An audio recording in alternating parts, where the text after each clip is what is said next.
Joey Bosa and Derwin James are expected to return for the Chargers opener. The Rams will welcome back their top offseason acquisition, and the Dodgers roster crunch squeezes out Jason Heyward. Good morning.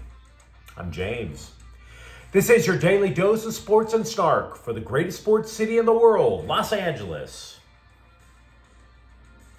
This is the Faithful Angelenos Morning Report. Sorry for the delay. Airport vibes. What are you going to do? It is August 23rd, 2024. But hey, I am back in the sanctum sanctorum of LA sports. And it's a glorious time to be alive. If you like being in the know about LA sports, clickety-clack the like button. Clickety-clack the subscribe button. There's a notification bell. Hit that. It'll let you know when we drop new content. Sharing is caring. Let people know we exist, and by all means comment. Now, before we go through the news and notes and look at the scoreboard, there were no games involving LA teams yesterday.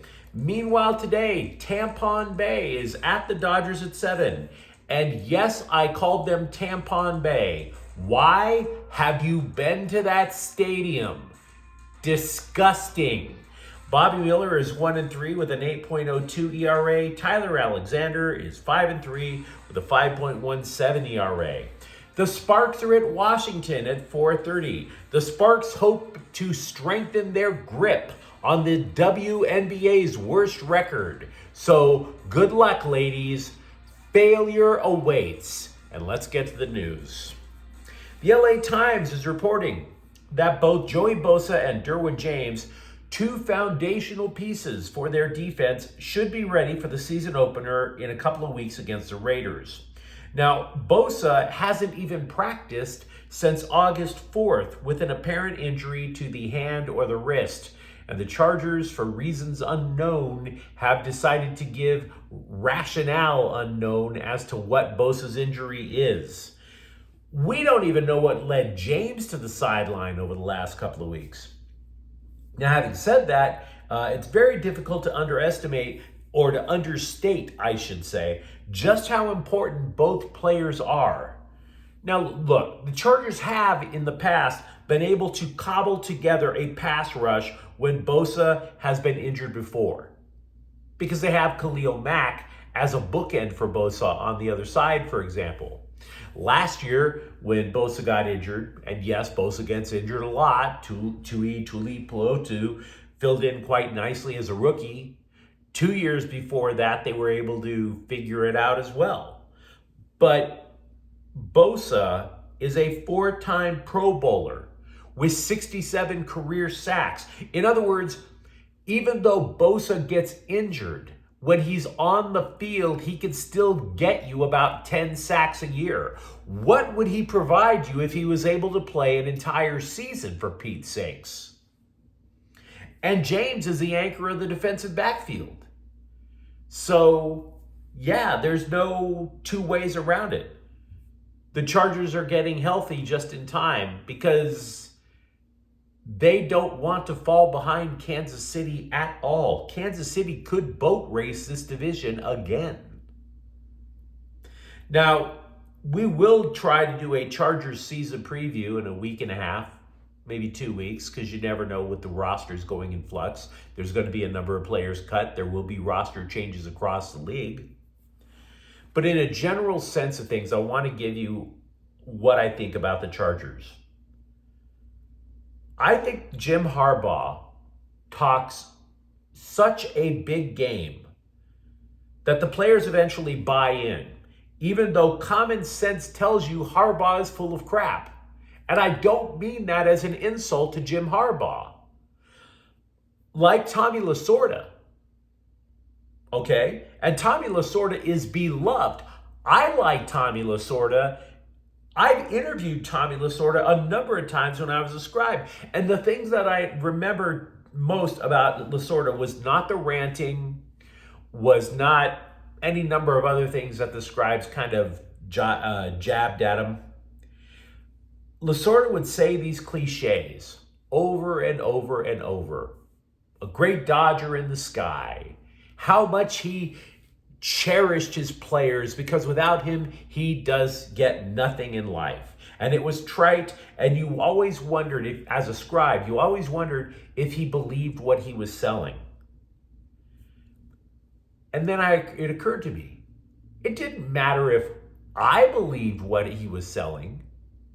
It mattered if the players believed what he was selling. Does that make sense? I'm not the one trying to win the game. The players are. So if they buy into all the cliches, if they buy into the rah-rah stuff, and it works, who the hell am I to judge it? And that, too, is how I see the Chargers relating to Jim Harbaugh. That is not insignificant. Derwin James told CBS Sports that he's all bought in completely. Quote, that grit, that toughness, you know what I mean? That old school mentality, and I just feel like the sky is the limit with him, unquote. Let me know what you think in the comments thread. Meanwhile, the Rams were in Houston for a joint practice with the Texans. Matthew Stafford, who had to take a week off because he was nursing a hamstring issue, full participant in the joint practice. But even more importantly, Sean McVay, more importantly because we knew Stafford was going to be okay. More importantly, Sean McVay said he expects injured offensive lineman Jonah Jackson and defensive back Darius Williams back to work next week. Both of them are considered to be starters. Certainly Jackson. He was the big plus, the top target in an offseason where the Rams clearly were deciding to build the biggest offensive line that they could, to just build a fortress, like a mass, a wall of humanity around Stafford to keep him upright. Williams, again, no slouch either, but getting two starters back just before the start of the regular season, good for the Rams. Does anybody remember that Deshaun Jackson played briefly with the Rams? You really kind of have to think about it. This guy was so fast that you feared him. If there wasn't already a Tyreek Hill in the NFL, Jackson could have been the guy with the nickname the Cheetah. I mean, I remember his Rams debut. It was like 3 months before I started this channel. He caught this bomb from Matthew Stafford against the Bears for a touchdown. And that pretty much turned out to be one of maybe two highlights for his Rams tenure. He asked to be released 9 games into the year. He signs with Vegas, does nothing, and the Rams go on to win a Super Bowl. Bright ideas, guy. Bright ideas. So does he regret leaving? Well, at least he admits that. He goes on Fox Sports 1 and he said, quote, you got Cooper Kupp. He's going down the field and casting passes. So it's like my role in LA almost wasn't needed. For me, it was like I wasn't used to not being that guy. I was always that guy. So for me, I do regret it because I could have humbled myself and said, you know what? Let me sit back. Let me play when they need me, unquote. For the last few weeks, we were anticipating the return of all these injured Dodgers players. Some of us were talking about it as if it were Christmas and there's all the gifts under the tree. But the gifts did not come all at once. They were spread out over the days. So it's not like Christmas. It actually felt more like Dodger Hanukkah. Blessed be the heritage of the people of Sandy Koufax. Well, these gifts come at a cost. Nothing in life comes for free. Players have to be handed their pink slips. So the Dodgers designated Jason Heyward for assignment yesterday.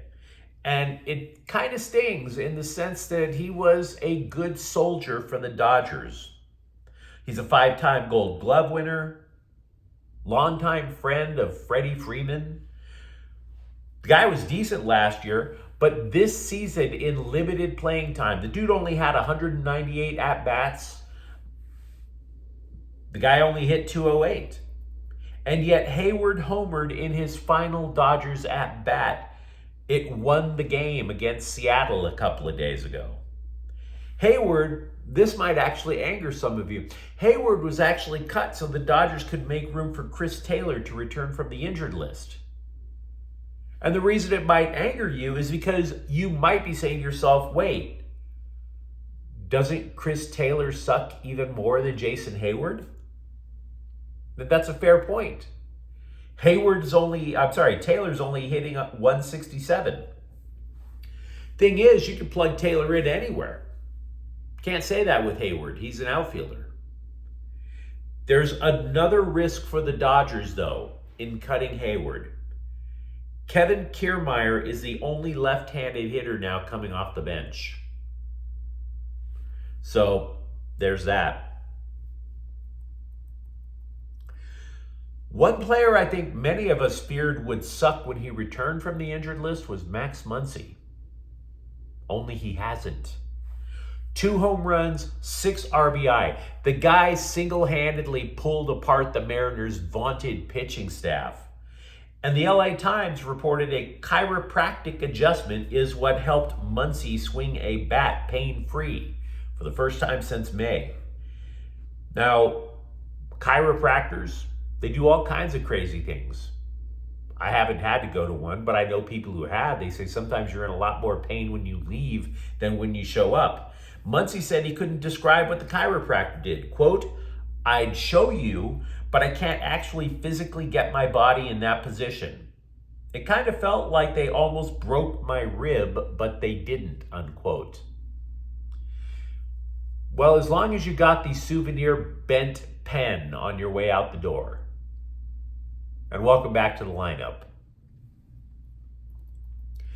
Ken Rosenthal, the bow tie guy from Fox, rhetorically asked which rotation you would want in the NL playoffs. The Dodgers, Philadelphia's, Arizona's.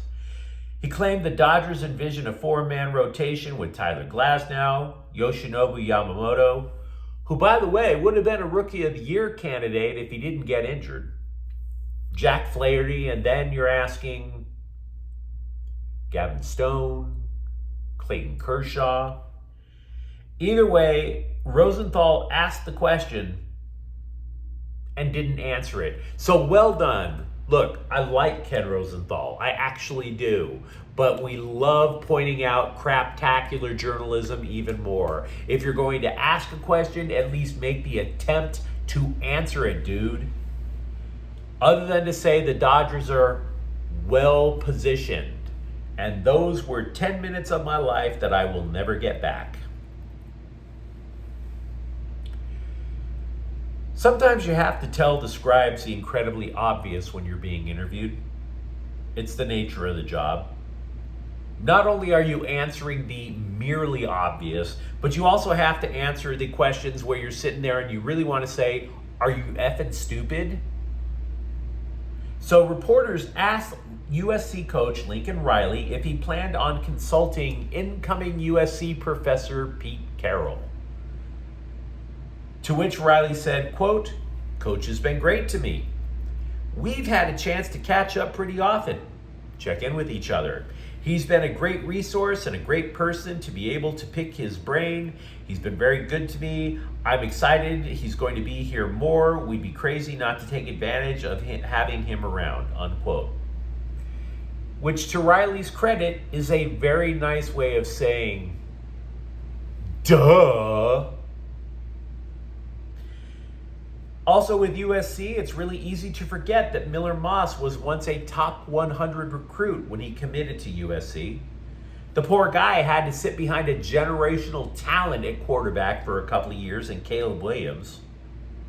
And by the way, if these last few months on this program have sounded like I've been trying to champion Moss, guilty as charged. I'm not predicting Heismans and national titles. I just look at Moss and I see him as, I do not see him, I should say, as the college equivalent of Easton Stick. I think he's a lot better. Hell, I think he can back up for the Chargers right now compared to Easton Stick. ESPN went to opposing coaches to get their take on incoming quarterbacks, and here is what a couple of them said about Miller Moss.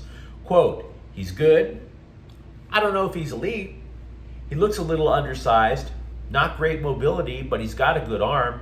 It'll be a good challenge for us, unquote. And another Big Ten defensive coordinator said, quote, he just seems to know where to go with the ball. He just threw on time and seemed to hit his reads in progression and with confidence. With all the weapons he's going to have around him, he'll be a legit threat, unquote.